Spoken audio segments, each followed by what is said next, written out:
What's up, everyone? Welcome to another episode of Soulful Sunday. Still trying to get everything settled.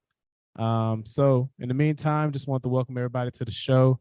This is still another weekly episode of Soulful Sundays. It's your host, Kurt, aka Leroy Green III. I'm joined by my brother, Darren, aka D May Be here. When did you change your Instagram name, by the way? We'll get to that later. Anyway, we also have a special guest on the show, my dog Martavius. I don't know if he has his audio set up. Make sure you're unmuted on the show, my guy.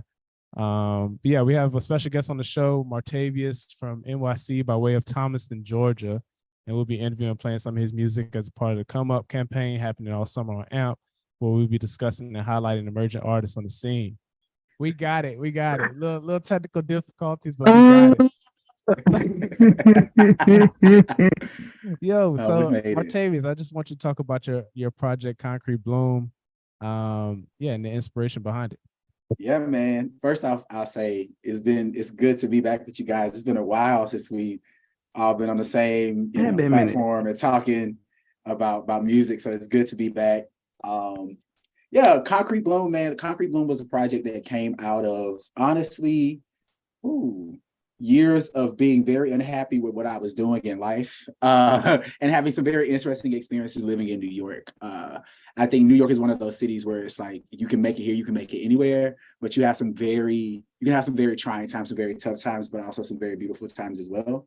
And so Concrete Bloom really came out of that,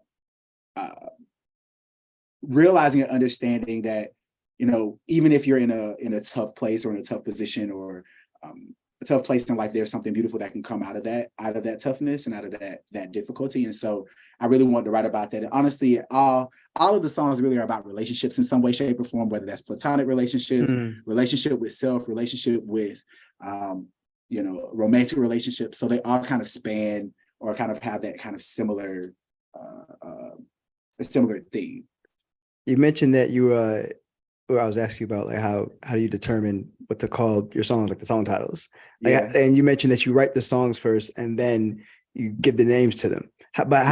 What are you looking for in your lyrics that gives you, or is it a feeling, or is it lyrics that's giving you the title of the song? Like, how are you getting there?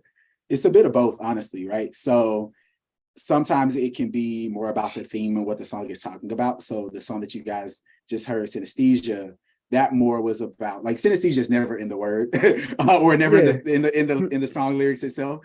But what I got the idea of synesthesia from the music. It kind of gives this very kaleidoscope dream type of vibe, very like funky and groovy, but also kind of the song lyrics, right? Because the song lyrics are talking about just kind of being confused, right? Kind of being in this space where you're like, I can't figure out my right from left. I don't really know what's going on. I'm like kind of disoriented a little bit. Exactly. You're disoriented. You're really trying to figure out what the best next step is and what to do next. And so that's why synesthesia kind of really made sense. But on another song, right? Like, for example, Feels, and you'll hear that a little bit later, but Feels We're actually going to play that next. We're playing the next. Okay, That's perfect. But Feels, that's perfect. But Feels honestly was one of those songs that just kind of, it was based off of what I said in the song. It was like, okay, it feels so good. So like, feels, it's catching the feels. Because usually when you hear feels, is like you're in your feels. It could be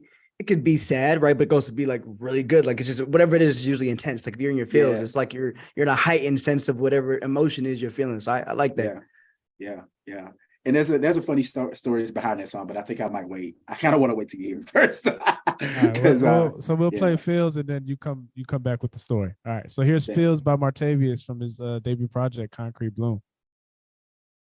We're gonna switch it up real quick. I also asked you to pick some songs that I guess were quote unquote soulful to you. So you sent over 90s by Braxton Cook and Masago. Am I pronouncing his name right? Masego. He had a whole song where he was chanting his name, Masego.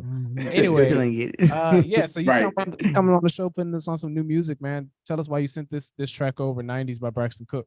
Yeah, man. So first off, I think kind of growing up in a small town, you always pause. I'm sorry, I didn't mean to put pause on that. I want you to tell your story about Feels first. Yeah. I want you to tell your story about Feels. Go ahead. I'm sorry. Gotcha. Yeah. So Feels. So it's funny. So Darren, you had asked me a question about how do I pick the song titles for the songs, but it's also a very interesting situation in terms of how the actual songwriting process actually happens. And feels isn't actually what you think it's about. So feels, it sounds like it's very like sexual. It's about like, a situation you with your homie, with your girl or whatever. But feels actually came out of me writing a song about something that I couldn't have. At the time I was on like a diet, right? And I was like, I'm trying to stay away from like soft drinks and Coca-Cola. I happened to go to like a Chipotle or something, and they gave me like one of the Coke bottles, but I couldn't drink it. So literally I was like, you know what? I'm going to write a song about how I can't drink this Coca-Cola. so when you hear the lyrics, right, and it says like, I'm enchanted by this shape in front of me. Wow. Like literally I'm writing about this Coca-Cola bottle. Love song and it, to Coca-Cola. This needs to, we need to it. contact marketing, I love the it, CMO at Coke. Hey, we dog, gotta, need to get you this on is a a commercial. song for Coke. This is a song for Coca-Cola. They need to put this in a, yo. We gotta get you on a commercial, my guy. But man, the black and southern, the most southern. If they want to shoot over a bag to get me in a commercial, I wrote a whole R&B it. song about Coke. Perfect. What? Who do we got to submit this to? Let me go on LinkedIn and find out. All right, CMO. But I say all that to say, you never like. It's so fun. It's so interesting how artists like find inspiration for their songs. Yeah, that's all. That was the real reason for me bringing. That's crazy. Like it comes out of random places. And you wouldn't even like. How would you even think to make that connection? It's really. Inspiration. So the funny thing. It was one of those things. After I started singing, I said, "Oh, this sounds real. This sounds good and sexual. I like it." So we just gonna roll. We gonna roll with it. Like, who could even? That's wow. Hey man, Coke's a powerful. It does feel so good. I used to love Coke, man. I used to love Coke. I had to chill out on it, but I used to love Coke. All right, switching it up. Let's get into this Braxton Cook, man. Why'd you send this song over? Yeah, man. So Braxton, so funny. So like I said before, I live in New York. I've been living in New York for a while, and Braxton's was one of the people that has been a pretty big artist, but is very popular in New York, but also kind of ran in very similar social scenes. We all kind of came to New York at the same time. I know a few people like he's like really, really connected to, and so always been a fan of like his artistry, but recently came across the fact that like this album specifically was kind of dedicated to, I think, his like wife and kid. And so I was like, let me listen to it. Let's see what it's giving. And I really appreciate storytelling and really appreciate artists who can take their life experience and really like pour it into their artistry. And so I was like, I got to listen to this. And it's about the 90s music, the 90s era. Like I'm a 90s baby and I love Masego as well. Masego is actually from Georgia, which is very interesting. I didn't know he was a DMV guy. I didn't know. I thought he was, I'm not going to say from Georgia, but I know some people like I think he like maybe some Georgia ties. Got you. Whatever. Interesting. But really loved it. And I was just like, I got to put this on here because that's cool. It's very soulful. It feels that it gives that vibe. That's really cool. Right, here we go. Here's 90s by Braxton Cook and Masego. Man wrote a song about Coke. Listen, that's hilarious. You know what else? That's crazy. Yeah, man. You know who else mentioned Braxton Cook? This guy I went to college with. He mentioned this on Twitter. It's like Jarvis something. I forget what his Twitter name is, but like he had added us and mentioned we were talking about jazz, and he mentioned that him as a jazz artist. And I remember like after he gave us the album list, it was actually pretty dope. And then I shortly after that is when I saw that 90s track pop up as like a new single. Because he released that this year, right? This is it's pretty recent. It's this year, yeah. Yeah. It's this year. I was like, this is pretty solid. It's a vibe. It's a vibe. It's really a vibe. Like literally, I was like, me and my roommate, he also knows Braxton as well. He was like, yo, like you gotta. He was one that put me onto it. Actually, he was like, "You gotta listen to this." Like, I was like, "Bet." It's really good. It's some quality. I've been getting to a lot more, trying to find more new jazz artists because there's a lot of, especially like Black jazz artists out here. Yeah, and it helps me like when I'm working. Like it's good music for me to kind of like focus and think to, and also just I find creativity and inspiration within it too. Like I'm able to think better when I'm listening to some of their music. So it makes sense. It opens up that left side of your brain. Yeah. I some stuff like I can't listen to Gunna really when I'm trying to like think and create. It doesn't really help as much. This next track, So Lonely by Wale. Yeah. I was telling you off air that I remember listening to the album, but I I thought it was pretty good, but I never went back and revisited it. And I was playing this track in the car on the way back home, and my oldest son, was singing the song. He was like, "What's this song, Daddy?" So I'm assuming that he really liked the song because he started singing his ABCs to the tune of the song. So tell me why you sent over this song "So Lonely" by PJ Morton and Wale. Yeah, man. So I think this one, I think PJ Morton, I think what I really appreciate about PJ Morton is his ability to songwrite and create very simple melodies that just resonate, which is funny that you say that because, again, CJ's a child basically and is able to kind of pick up on those melodies, and it kind of has that staying power. And so I think for me, I appreciate that about PJ, but then I also appreciate that he's able to take his Louisiana roots and infuse that into his music and really be able to kind of showcase who he is through his music. So that's really why I picked it. And if you listen to the live version of this, is actually a really, really dope, like acoustic version of this. His live versions so are good. His live versions are always better than like his regular like studio Recorded album versions. Mm-hmm. I wish he would just go ahead and put the live versions out. Like the Gumbo live version. Live. Yep. I love it's like one of my favorite albums of all time. Like seeing PJ Morton live, it was like legit, it was probably like top 3 concerts I've ever been to in my life. I went to see him do his little Christmas album, and it was pretty dope. Yeah. It was really, really dope. But yeah, I love PJ Morton. And you talked about his Louisiana influences, his gospel influences as well. People don't really talk about that with his dad, Bishop Paul S. Morton, and his song. Oh yeah, man. It's one of those things where it's like you have to just be able to take the music and appreciate it. And like most people don't always hear it, but like if you grew up singing gospel music, or if you were influenced by gospel music, you definitely hear the influence in there. And I think honestly, like people really do sleep on PJ though. Like people sleep on PJ. And so, I think he's won a couple Grammys, hasn't he? He has now. He has won a couple Grammys. Yeah. But I think like now he's starting to get his just due, and people are starting to kind of see like mainstream, PJ for the artist that he is. So all right, here's "So Lonely" by PJ Morton and Wale. 2 more songs before we get out of here. Last song from your debut project that we're going to talk about. This next song, "The Code." I want you to just talk about that inspiration behind that song and the creative process going through this song. Yeah, so this one was another one off the debut project. This one was really about, honestly, me trying to like get this shorty to open up to me when we was in a relationship, and it just wasn't happening. And I'm just saying, like, man, like I'm here. I'm trying to have a conversation. Like let's see what we can do here, but I can't get anywhere if you don't open up. So that's really what the inspiration was behind this song. But I could have made it very sad and stuff, but I was like, nah, let's make it a little fun. I think I was like watching at the time when I was writing this album, like when I usually write my songs, I don't really listen to music a lot because I don't want to get inspired by other people's other people are doing. I like that. And so at the time, I think I heard a songwriter say, like, sometimes you want to pair poppy sounds with more sad tunes so that it kind of cancels out a bit if you want. So that's why we be dancing to people's heartbreak and all that stuff. Exactly. It's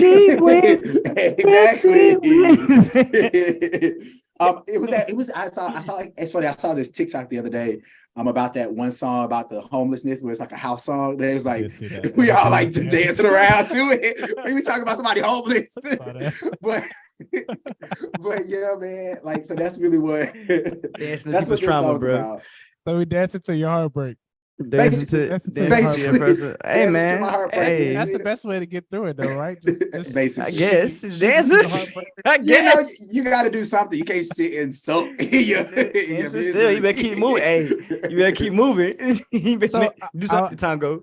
I want to talk about like some other influences that you have outside of like music. Well, I guess we never even talked about your musical influence. Like, who are some of your biggest musical influences, and who are some influences that you have outside of music? Yeah, man. I would definitely say one of the biggest influences, definitely Usher, from a vocal standpoint. Definitely grew up listening to a lot of that. Obviously, I grew up in it. Well, I can't say obviously, but you guys know I grew up in the church. So church music has always been a big thing. And not just your typical church music, but like Southern quartet church music, which is a very specific type of music.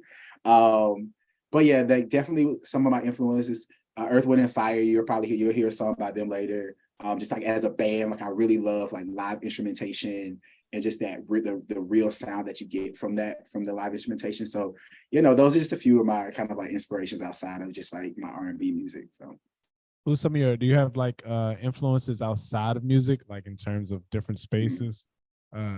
It could be film, whatever it may be. I see what you're saying. Honestly, like I am, yes, but honestly, I can't really pinpoint it to one thing, honestly, like, right. So I think about, I just kind of like try to observe what's around me and see what's going on, specifically in nature. Actually, that's probably it. Like, I really like to sit in nature sometimes and just like kind of feel what's happening around me and see what's going on. You sometimes don't really get that much of that in New York because it's so busy, but having the space to be able to kind of like be with myself, kind of experience what's happening around me, the different sounds, the different, things that are going on, and maybe taking sound of the subway running, or like a melody that like a screeching of the subway might take. And it's like, oh, this might be interesting to put it into a song or make it into a part of a melody or something.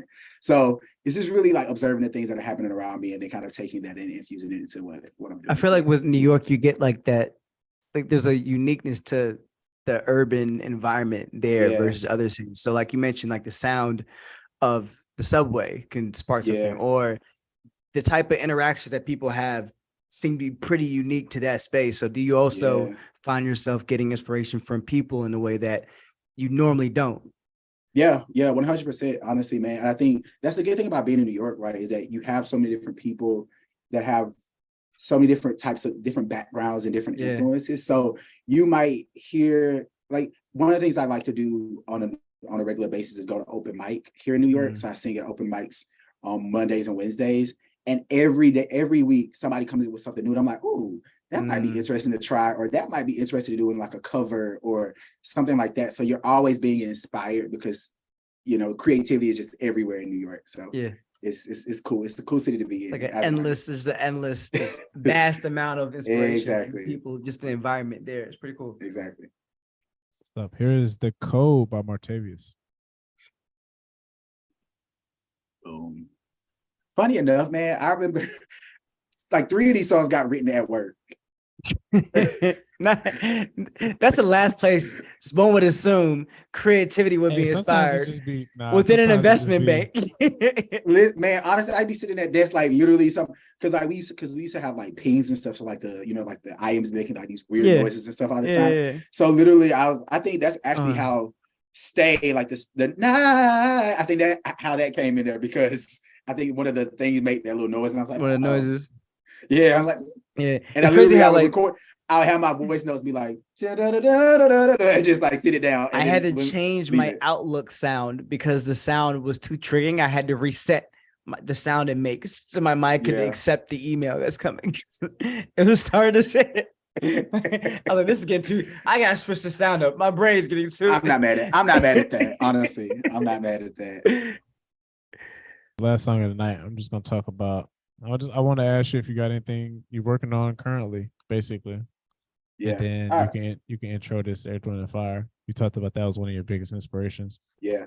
Favorite band? My favorite band? Is that your favorite band? Earth, definitely. Definitely Earth, Wind and Fire fan. Hot take, not a Prince fan. You said what now? Not a Prince fan.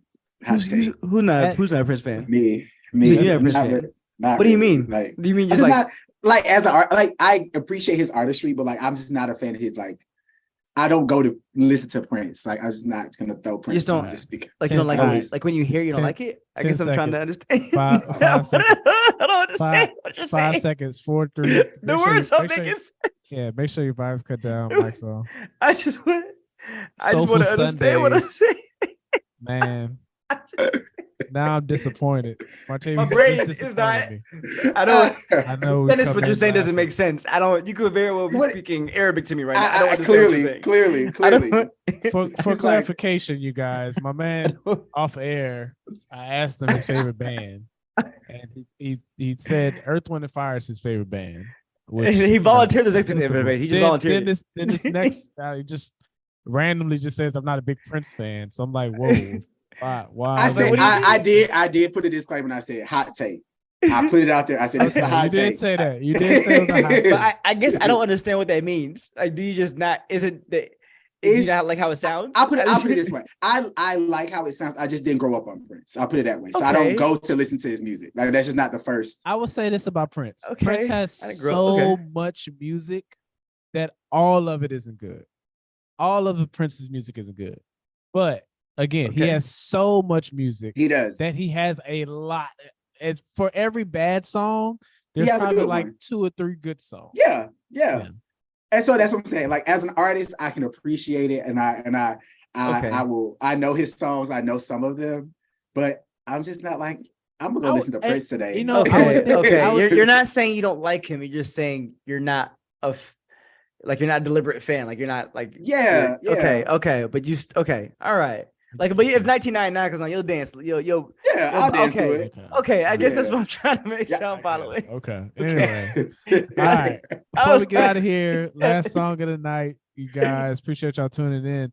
Before we get out of here, any new music you're working on? Yeah, man. So I am working on some new music. Be on the lookout.